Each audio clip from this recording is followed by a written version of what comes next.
Commander!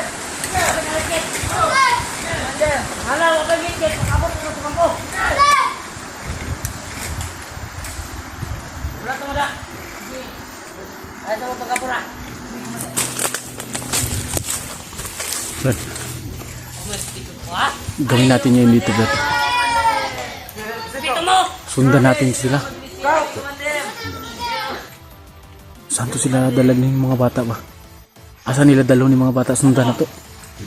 Isod makayag mulusob na diya. Pwede mga naghanan nila, oh. Basig mabutong kalit si Dilubyo ba? Basta ni sila og ato aning lusubon. Pareha sa gingon sa mga viewers ba nga dili ta magdali-dali ba. Kailangan na ito pagplanuhan gini. Sundan nato ni sila ron. Asa ni sila dapit. Kini training camp ra man nila dire.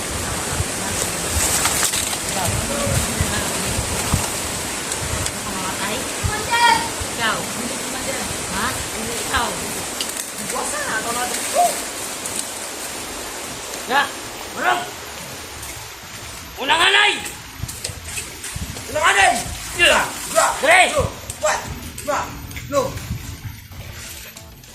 Pagplasaw! Tara! Una na! Tugay!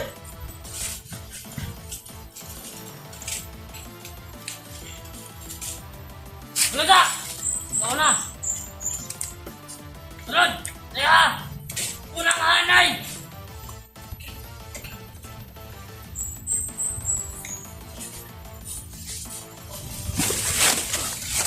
Plano natin yan. Asa si Bulmax? Sundan natin eh. Sundan natin.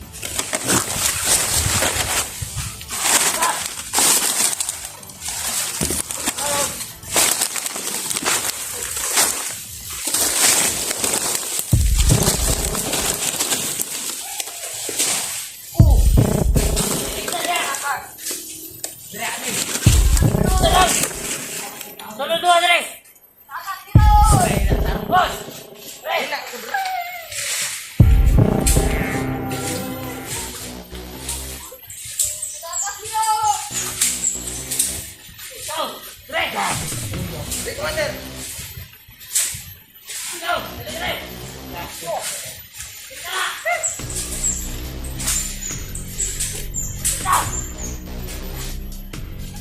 Commander, dire ako, Commander! Sal, dire ka! Ano kayo makatulog? Ya!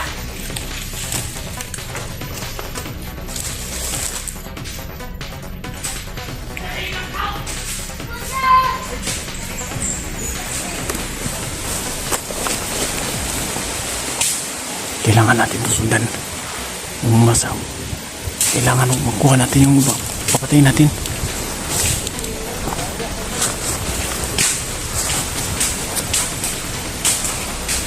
Kailangan tayo gumamit ng silent kill.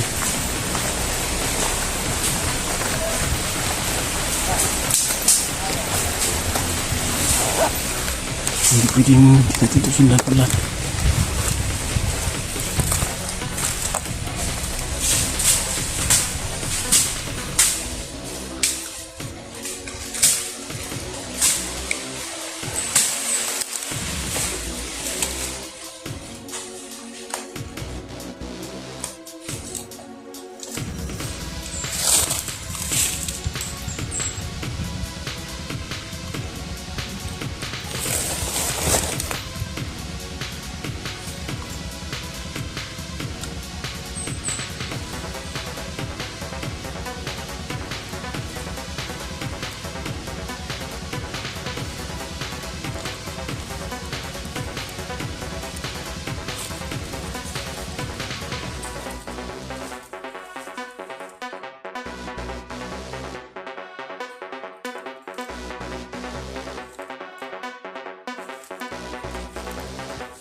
Bro, ang gawin natin ngayon dito, sundan natin. Siguradong doon nila dadalhin yung mga bata sa kampo nila. Pero hindi tayo pwedeng kikilos dito na ano. Sobrang dami nila dito. Pag kikilos tayo na may araw pa, makikita na tayo nila dito sa ano. Mas malaking puno. Siguro may mga sniper dito.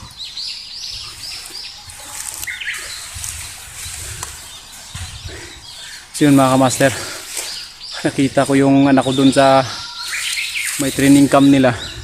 Hindi kami pwedeng gumalaw dun mga kamaster, hanggang tingin lang talaga kami kasi Hindi ka nakilala. so, sobrang dami nila. Baka madihado yung buhay namin dun kasi hindi lang yung nakikita sa camera yung mga tauhan na nakalagay dun. Nandun pa sa ibaba, sa gilid. Hindi lang talaga mapokus lahat na sa camera. Pero kami, alam namin, nakita namin lahat kung ilan talaga sila dahil sobrang lawak ng mga ano nila, training camp. May nakalagay pa na mga sniper sa taas. Kaya hindi talaga kami makakilos talaga. Aabot siguro sila ng mga 15. Sigurado yun. Siguro, sobra pa siguro bro. Siguro. Ang gawin natin dito ngayon, kung sundan man natin sila, sundan lang hanggat di tayo pwedeng magyari para hindi tayo maano, sundan lang talaga natin sila. Nakita tayo ng 5. Doon natin yayariin. Tutusin natin. Oo.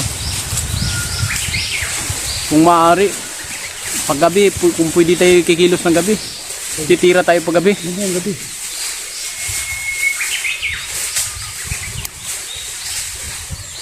Ilusog tayo na palihin. Kakababahala ko lang, yung anak ko hindi na ako kilala eh. Hindi ka nakilala. Hindi na ako kilala yung anak ko, wala daw siyang ama. Sigurado na Dahil hypnotize yun sa mga itim bro. May kang itim sigurado yun. Tsaka yung bandana niya sa noo, yung pula na bandana. Yun, isa pa yun. Kawawa yung bata na binari sa ulo ba. Yun nga eh. Tumulo yung luha ko. So yun mga kamaster, kahit nakita namin, kahit ano labag sa kalooban namin na hanggang tingin lang kami, pero kailangan talagang gawin yun na hindi kami kikilos. Dahil kung pag kikilos kami, sariling buhay namin yung inilagay namin sa ano, kapahamakan. Hindi lang sa atin, lalo na sa Dami pang madamay. Alam mo naman namin na may oras pa o may araw pa na pwede kami titira. Kaya sa ganitong paraan, na kailangan namin huminahon upang kami ay mag-isip muli kung ano yung gagawin namin. Ito yung gagawin namin mga kamaster. Hanggat may ano pa kami dito sa bundok, titira kami siguro mamaya. Basta mga kamaster, abangan nyo na lang yung mga ano namin. Sa ngayon, kailangan namin pagplanuhan lahat. Hindi kami pwedeng padalos-dalos. Tulad ng sinabi nyo mga kamaster na kailangan naming mag-isip o magplano. Ang gagawin natin ngayon, sundan natin. pero hindi tayo mag Oo. Distansya lang tayo, no?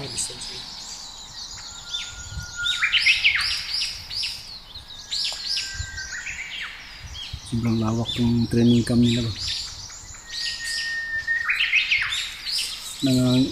Nakakilabutan yung matayo yung balahibo ko nung binaril yung bata sa ano.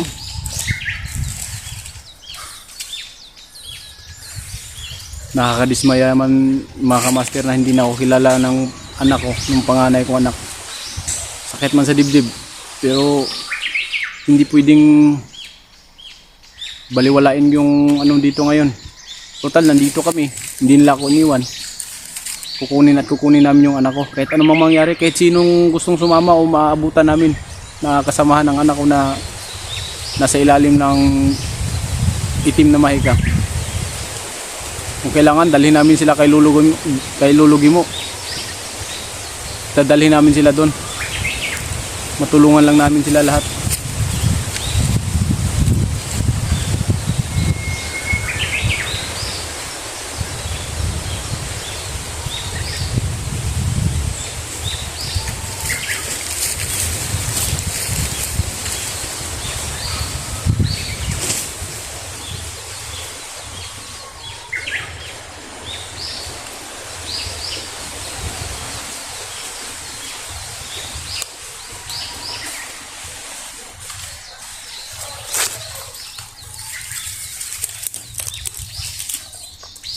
nakita yata nila yung ano natin ah. Yung pinatay natin parang nakita yata nila. Ha? Nakita nila no?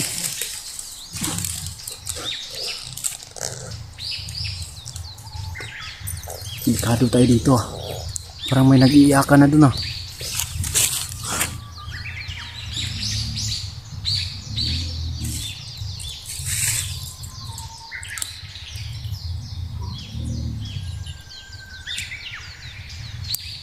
Sobrang delikado talaga dito yung napuntahan natin.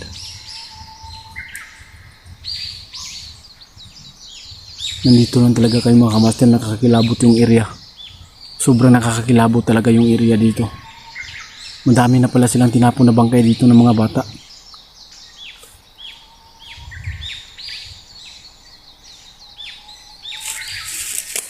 Kikalibutan ka talaga sa nakita mo kanina mga kamaster.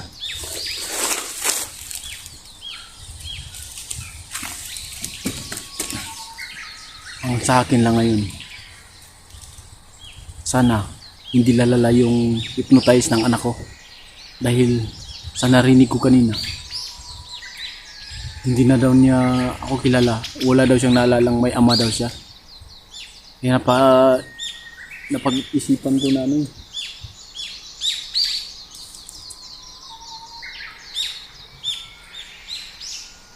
Napag-isip ko na talagang malakas yung mahikang itim na nilagay sa kanya. May nilagay pa silang pulang bandana sa noo ng anak ko. Pero halos naman sila may mga pulang bandana. Sa totoo lang dyan talaga nilalagay yung mga Latin o mga palipadhangin ng mga orasyon dyan sa mga pulang bandana na nilagay sa ulo. Kasi direkta ng utak yan eh. Kaya nga tinatawag na mahikang itim. Dahil pag nandyan sa katawan mo yan o sa ulo mo yan, talagang hindi na yan mawawala at lagi mong iisipin na may kakaaway ka.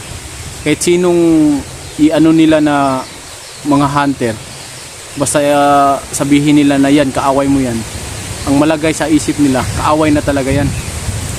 Kahit ako, ama ni ng panganay ko nung nandun sa training camp nila, pag sinabi ng commander nila kalaban mo yan, ang isipin ng panganay ko, kalaban niya ako. Kasi doon yun makukuha nila sa pulang bandana na may nilagay na itim na mahika.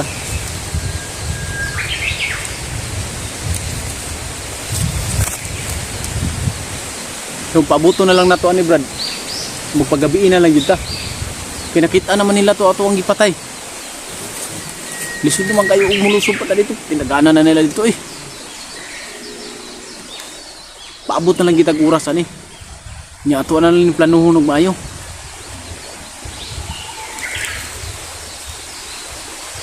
Lisod mo kayo. Lisod kay mga kamaster na mulihok mi ba? Mulihok mi nga dili na mo planuhon. Kay once nga dili na mo planuhon, kikilos lang kami nang wala sa lugar, wala sa plano. Wala talaga, walang maano yung mga ano namin. Siguro, pag kikilos kami na wala sa plano, yung mga buhay namin malagay naman sa peligro, kaya ito gagawin siguro namin.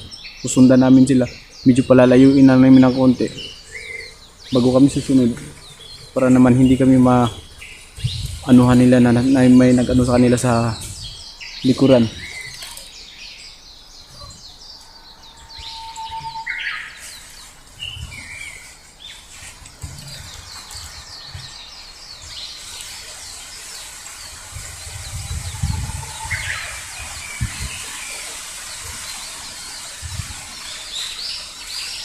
Sobrang malaki yung mga kahoy dito.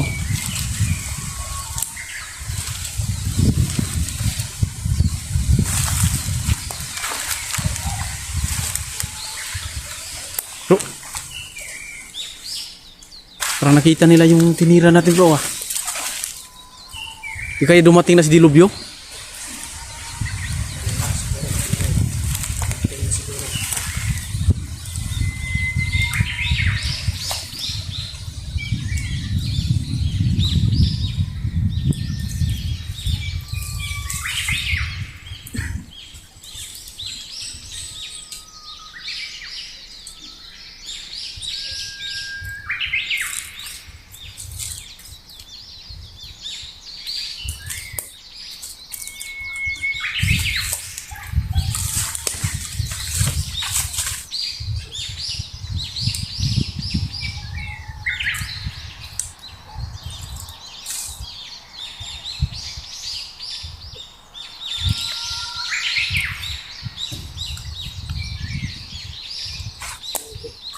Tara, dito tayo.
Tara, sundan natin.